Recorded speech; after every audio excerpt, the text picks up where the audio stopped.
Hello students, आज हम chapter 4 रासायनिक आबंध एवं आणविक संरचना यानी chemical bonding and molecular structure के बारे में पढ़ेंगे। इस चैप्टर के अंतर्गत हम पढ़ेंगे कि रासायनिक आबंध क्या हैं, ये क्यों बनते हैं, कितने प्रकार के हैं और अगर किसी भी तत्व के परमाणुओं के बीच अगर रासायनिक आबंध बन रहे हैं तो किस प्रकार से आणविक संरचना का निर्माण होगा। तो सबसे पहले हम देखेंगे तत्वों का रासायनिक संयोग क्यों होता है, यानी तत्वों के परमाणुओं के बीच रासायनिक आबंध क्यों बनते हैं। तो कोई भी परमाणु है तो अगर हम किसी भी तत्व का कोई परमाणु ले रहे हैं तो उस परमाणु की जो ऊर्जा होती है वो अधिक होती है और ऊर्जा अधिक होने की वजह से वो कम स्थायी होते हैं। ऊर्जा और स्थायित्व जो होता है एक दूसरे के अपोजिट होता है, एक ज़्यादा होगा तो दूसरा कम हो जाता है। तो इस तरीके से हम देख रहे हैं अगर परमाणु की ऊर्जा अधिक है तो इस कारण परमाणु की जो स्थायित्व होता है ये कम हो जाता है, यानी कम स्टेबल होते हैं। तो कम स्थायी होने की वजह से स्वतंत्र नहीं रह सकते हैं। तो यही कारण है कि एक परमाणु जो होता है वो स्वतंत्र अवस्था में नहीं रह सकता है। लेकिन जब दो या दो से अधिक परमाणु रासायनिक संयोग करके एक अणु का निर्माण करते हैं तो इस अणु की जो ऊर्जा होती है वो कम होती है और ऊर्जा कम होगी तो स्थायित्व अधिक होगा। जैसे हम यहाँ देख रहे थे कि ऊर्जा अधिक है तो स्थायित्व कम हो रहा था, तो वैसे ही ऊर्जा के कम होने पे स्थायित्व अधिक हो जाएगा। तो इस तरीके से एक अणु अधिक स्थायी होंगे, तो स्थायी रहेंगे तब ये स्वतंत्र रह सकते हैं। तो यही कारण है कि एक अणु जो है स्वतंत्र रह सकता है, जबकि परमाणु स्वतंत्र अवस्था में नहीं रह सकता है। तो इस प्रकार से हम देख रहे हैं कि परमाणु जो है रासायनिक संयोग कर रहे हैं और अणु का निर्माण कर रहे हैं जो कि स्थायी और स्वतंत्र रह सकता है। तो तत्वों के परमाणु के रासायनिक संयोग करने की ये क्षमता ही संयोजकता कहलाती है। तो इस तरीके से हम कह सकते हैं कि जो संयोजकता है या वैलेंसी, ये रासायनिक संयोग की क्षमता या फिर संयोजन क्षमता है। यानी अगर किसी तत्व की संयोजकता ज्ञात करना चाहते हैं तो हम देखेंगे कि वो तत्व का परमाणु कितने रासायनिक संयोग करने की क्षमता रखता है या फिर उस तत्व की कितनी संयोजन क्षमता है। तो आगे हम देखेंगे फ्रैंकलैंड जो थे उन्होंने संयोजकता की परिभाषा दिया था। संयोजकता की परिभाषा हाइड्रोजन के आधार पर दिया था। तो यहाँ हम देखेंगे संयोजकता की फ्रैंकलैंड की परिभाषा। तो उन्होंने हाइड्रोजन की संयोजकता को 1 मान लिया था और हाइड्रोजन की संयोजकता को 1 मानकर उन्होंने कहा कि किसी भी तत्व के एक परमाणु से संयोग करने वाले हाइड्रोजन परमाणुओं की संख्या उस तत्व की संयोजकता कहलाएगी।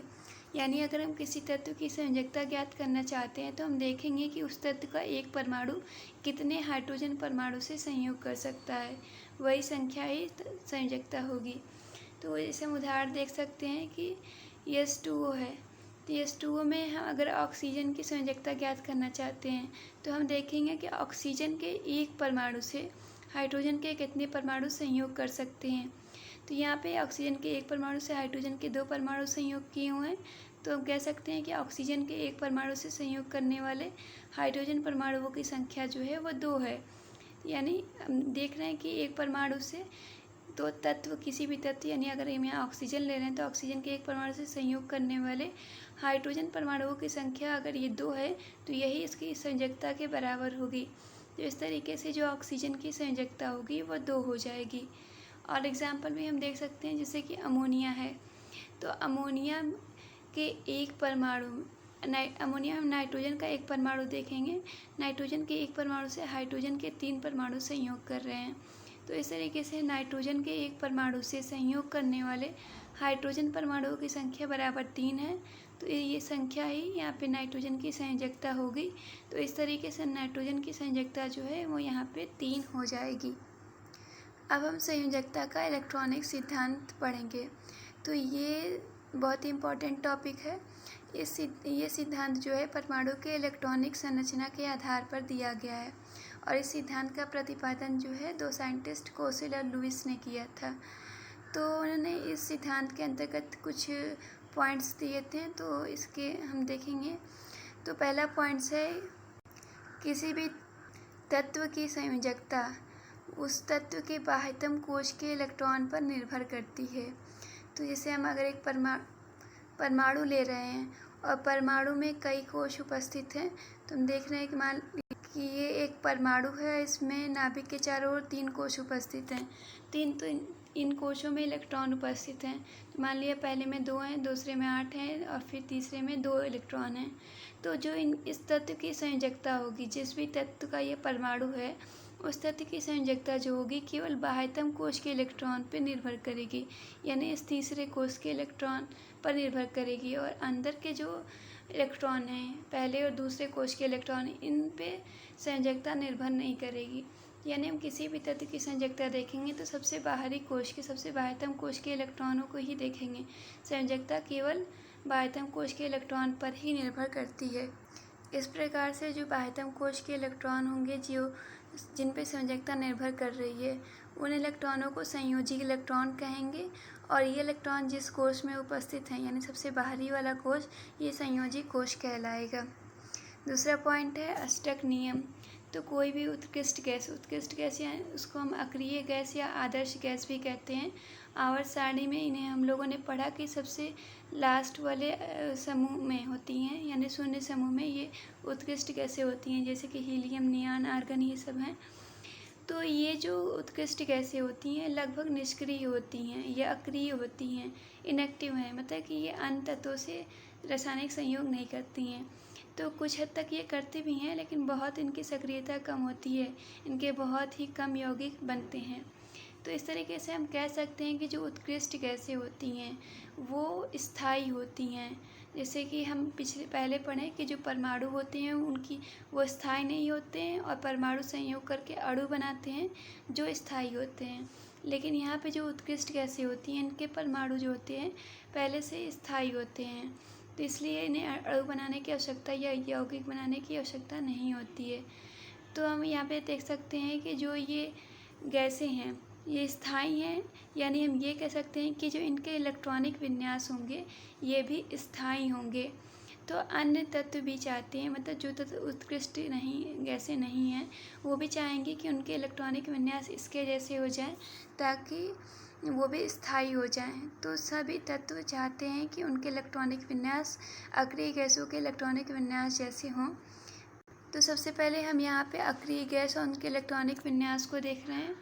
तो यहाँ पे अक्रिय गैस है हीलियम, नियान, आर्गन, क्रिप्टॉन, जेनॉन और रेडॉन दिए हुए हैं।